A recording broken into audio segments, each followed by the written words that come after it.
आज की कविता है ऋतुवर्णन, जो कि पद्माकर जी इसके कवि हैं और उनका आज हम परिचय देंगे। उसके बाद कविता को पढ़ेंगे। पद्माकर जी सिंधी साहित्य के इतिहास में ऋतुकाल का श्रृंगार करने वाले कवियों में पद्माकर का नाम सर्वोच्च शिखर पर है।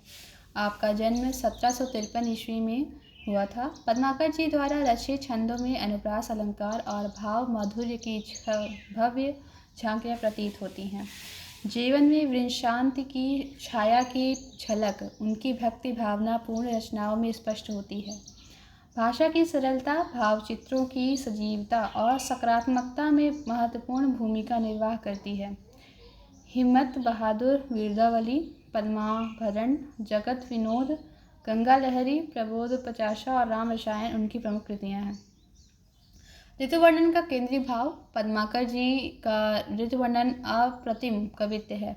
ऋतुओं के सौंदर्य बोध को उन्होंने अनेक तरह से अपनी कविता में प्रस्तुत किया है। ऋतुओं को बदलती छवियों का क्रियाशील वर्णन कर उनके काव्य को विशिष्ट आभा प्रदान करता है। पद्माकर ने वसंत ऋतु को विकसित प्रक्रिया का वर्णन मानवीय अनुभूतियों के स्तर पर तो किया ही है, वसंत की नाभिराम छटा भी उनकी कविताओं में प्राप्त होती है। वसंत हमारे परिवेश को कैसे संपन्न करता है, यह उनकी प्रस्तुत कविता से व्यक्त होता है। शरद वर्णन में वह राधा कृष्ण को नहीं भूल पाते। शरद की चांदनी उन्हें प्रभावित करती है। प्रस्तुत कविता में कवि ने उद्दीपन भाव को व्यक्त किया है। कविता का प्रारंभ है। पहला वसंत। कूलन में, केली में, कछारन में, कुंजन में, क्यारिन में कलित कलीन किलकंत है।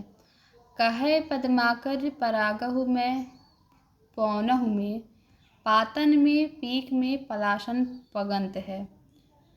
द्वारे में, दिशान में, दूनी में, देश देशन में, देखो दीप दीपन में दीपत दिगंत है।